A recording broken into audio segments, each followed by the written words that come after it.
E aí, bom, para nossa conversa de hoje a gente separou um material que, olha, é fascinante.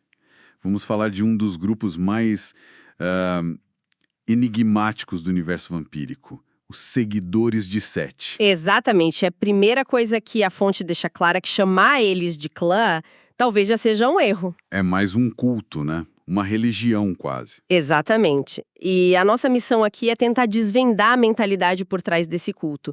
Não é só sobre poder, sobre linhagem, como nos outros. Tudo, absolutamente tudo, gira em torno de uma fé, uma devoção a um deus egípcio sombrio. Ok, vamos mergulhar nisso então. O ponto de partida, que parece ser o grande diferencial, é que eles não se veem como amaldiçoados. De forma alguma. Enquanto a maioria dos vampiros está lá, naquela angústia existencial, eles se consideram abençoados. Como é que só isso já não muda o jogo inteiro para eles? Muda de forma absoluta. Porque, pensa bem, eles se veem como os escolhidos de um deus de verdade, Sete, ou como eles preferem, Sutek. Um tom mais reverente. Isso. E isso cria uma base psicológica completamente diferente. Não existe autopiedade, sabe? Não tem maldição para lamentar. Existe uma missão divina. E isso reflete direto em como eles recrutam. Ah, então não é aquela coisa impulsiva de transformar alguém num beco porque precisa de ajuda. Longe disso. O processo é descrito como um cultivo. Os mortais são observados, testados, às vezes por anos. Eles são preparados, amadurecidos. Eles procuram um perfil específico. E sim, pessoas de vontade forte, que já têm uma predisposição para a filosofia deles. A ideia é que Sutek não quer peões fracos. A devoção tem que ser uma escolha. E isso a torna muito mais forte. E os mortais que os servem? Os ghouls? Porque em outros clãs eles são, tipo, ferramentas descartáveis. É diferente, mas de uma forma bem pragmática, sabe?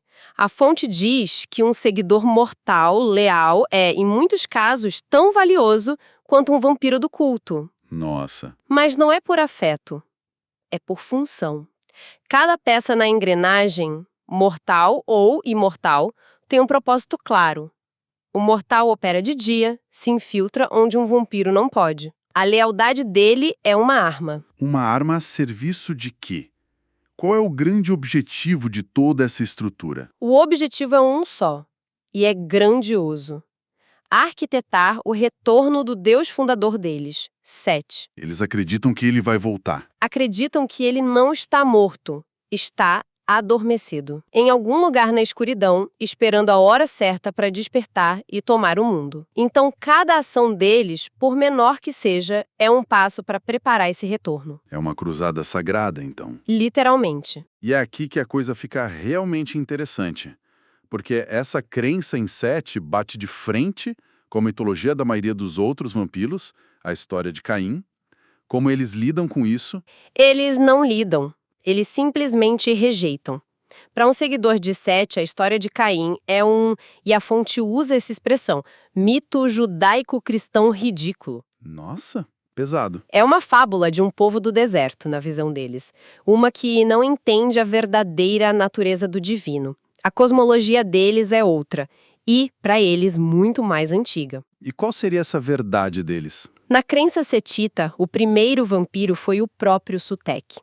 E ele não era um fazendeiro amaldiçoado. Ele era um deus que, por poder e vontade própria, transcendeu a mortalidade. Então, os descendentes dele não carregam uma maldição. A escuridão que os protege do sol não é uma fraqueza, é um escudo. Um presente de Sutek contra o olhar do inimigo dele, Ra. Isso explica muita coisa. Se você acredita que descende de um deus e que todo o resto descende de um mortal amaldiçoado, isso deve gerar um complexo de superioridade gigantesco, né? Gigantesco. E é a raiz de toda a interação deles com o mundo. Um setita pode se apresentar como seu amigo, seu servo, um negociante, mas por dentro a certeza da superioridade divina dele é inabalável. Ele vê os outros como inferiores. presos a mitos falsos. Exato. Enquanto ele caminha na trilha da verdade divina. Então aquela imagem que às vezes se tem deles de serem só criminosos, traficantes, donos de boate, é tudo fachada. É a fachada perfeita. É um disfarce que faz todo mundo subestimar eles. Enquanto os outros os veem como meros provedores de vícios, os setitas estão operando num nível completamente diferente. O que é fascinante. Qual é a verdadeira função deles, então, por trás dessa cortina de fumaça? Eles são caçadores de conhecimento, arqueólogos do oculto. A caça deles não é por dinheiro, é por artefatos, textos proibidos, segredos que possam fortalecer o clã e acelerar o retorno de Sete. Então a corrupção de um político, a venda de drogas, é só um meio para um fim? Um meio para financiar uma escavação, para obter acesso a um museu ou só para desestabilizar uma região e eles poderem operar em paz. Isso muda totalmente a forma de ver a principal estratégia deles, a corrupção. Não é por maldade pura, então? Não como um fim em si. Para eles, a corrupção é uma ferramenta filosófica. Eles são mestres em identificar o desejo mais profundo de alguém. Poder, riqueza, conhecimento. E eles oferecem. Eles oferecem um caminho, mas o preço é sempre a integridade da pessoa, a alma. Eles não forçam ninguém, eles só abrem uma porta e deixam a fraqueza do outro fazer o resto. E no final eles saem por cima. Sempre. A pessoa que fez o pedido termina quebrada, dependente, e o seguidor de Sete, ele está intocado. Na cabeça dele, ele não se rebaixou, ele só cumpriu um pedido. E ele sai da situação com o prêmio e com a superioridade filosófica reafirmada. Essa ideia de jogar o jogo a longo prazo, de ter essa paciência estratégica e de desvendar segredos, isso me lembra muito quem se dedica a um bom RPG, sabe? Totalmente. Quem se envolve com RPG geralmente desenvolve uma criatividade, um pensamento estratégico e um gosto pela leitura que são notáveis. É um hobby que recompensa a inteligência. E esse perfil de dedicação e estudo combina muito com quem se prepara para grandes desafios, como concursos e provas, seja vestibular, concurso público, concurso militar, OAB e até residência médica. Se você é estudante e quer se preparar de verdade, entre agora em medcoub.com.br, baixe o app e aproveita o maior banco de questões do Brasil, com provas anteriores de todas as instituições, questões comentadas, resumos práticos, aulas completas e flashcards prontos para revisar aonde quiser. E falando em planejamento a longo prazo e conhecimento que cruza fronteiras, a expansão global dos Setitas é uma prova impressionante dessa mentalidade. Eles não ficaram só no Egito. Verdade. Como eles conseguiram esse alcance? A fonte menciona algo que eu achei incrível.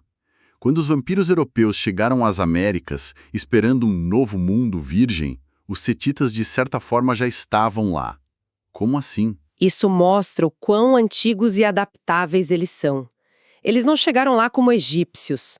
A filosofia deles se infiltrou, se fundiu com as crenças locais. A fonte fala dos Tlaxiqui, uma linhagem de origem asteca, que adorava um deus serpente que eles associaram a Suteque. Então eles adaptaram a religião deles para a cultura local, tipo uns missionários sombrios. Exatamente. E não só nas Américas. Havia uma linhagem nórdica que seguia a serpente de Midgard, vendo-a como outra forma do deus deles. Os tentáculos do culto se espalharam séculos antes da expansão europeia. Eles não conquistam com exércitos, eles se infiltram. Isso. Encontram uma rachadura na mitologia local e plantam a semente deles. Nossa, a metáfora que a fonte usa é poderosa e bem perturbadora. Diz que eles se espalham como larvas rastejando por um pedaço de carne podre. É uma descrição precisa do método deles. Eles corrompem de dentro para fora. Mas essa expansão também gerou problemas, né? A fé, quando se espalha tanto, começa a se fragmentar. O culto não é um bloco único. Surgiram heresias, dissidências. Sim, o mais importante são as serpentes da luz. São setitas que, com o tempo, chegaram à conclusão oposta, que Set não era um deus a ser despertado, mas um tirano a ser destruído. Que reviravolta. E, ironicamente, eles se aliaram ao Sabá e se tornaram os maiores inimigos do clã principal. Caçam os próprios irmãos com o mesmo fervor religioso. Nossa, o próprio clã criando seus piores inimigos. É esse tipo de complexidade que torna essas narrativas tão ricas. Aliás, se esse tipo de mergulho em mitologias e conflitos é algo que atrai quem nos ouve, considere curtir e se inscrever para não perder as próximas análises. E os inimigos não param por aí. Além dos traidores, eles têm uma lista de rivais históricos. As fontes falam de uma oposição ferrenha aos Baali, que eles veem como adoradores de demônios, uma perversão da escuridão. E tem os assamitas também, né? Uma rivalidade geográfica. Isso, mas nenhuma é tão profunda quanto a guerra contra os filhos de Osíris. Ah, essa parece ter saído direto da mitologia egípcia. A Batalha dos Irmãos, Sete e Osíris. Precisamente. A guerra dos deuses se refletiu nas linhagens vampíricas. Os filhos de Osíris eram o oposto completo. Buscavam redenção, humanidade, luz. E o que aconteceu com eles? Nas noites modernas, eles estão essencialmente extintos. Desapareceram do mapa. E para os setitas, essa é a maior vitória deles. A prova de que o caminho deles é o mais forte. E para conseguir uma vitória dessas, eles precisam de ferramentas poderosas? Isso nos leva às disciplinas deles, certo? Sim, e os poderes reforçam perfeitamente a identidade deles. Eles usam presença para influenciar emoções, para tornar as vítimas mais receptivas, sabe? Para facilitar a tentação. Exato. E usam ofuscação para se mover nas sombras, que eles consideram o abraço de Sutek. Mas essas são úteis, não exclusivas. A que realmente os define deve ser a serpentis. O que ela faz? A serpentis é a manifestação física da herança divina deles.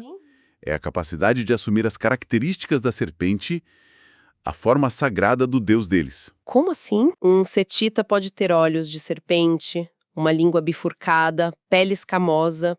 Em níveis mais altos, pode até se transformar numa serpente monstruosa. Então não é só um poder, é uma prova. É a prova definitiva. Num mundo de mentiras, onde todo mundo diz que descende de alguém importante, os setitas podem mostrar a bênção do deus deles na própria carne. Isso dá uma legitimidade assustadora para eles. Total. Como você vai discutir com a fé de alguém que pode provar a conexão divina bem na sua frente? Isso cala os céticos e atrai os fiéis. Então, vamos juntar tudo. Se a gente fosse resumir a ameaça que os seguidores de Sete representam, o que a gente diria? Diríamos que eles são uma força insidiosa, paciente. O perigo não é a força bruta, é a capacidade de corroer fundações. Seja de uma cidade, de uma organização ou da alma de uma pessoa. É um culto unido pela fé. Uma fé inabalável, armada com um complexo de superioridade que eles acham justificado e que usa os desejos dos outros como arma. A análise final, então, é que eles são uma das forças mais focadas que existem, justamente por causa dessa fé. Exato. Se Sete foi um deus de verdade ou só um vampiro antigo e poderoso, quase não importa. O que importa é a crença absoluta deles. É essa fé que dá a paciência para eles tramarem por séculos e que os torna uma ameaça para todo mundo. E isso nos deixa com uma última reflexão. A fonte diz que os setitas acreditam trazer iluminação para os mortais que os seguem, uma fuga das mentiras do mundo.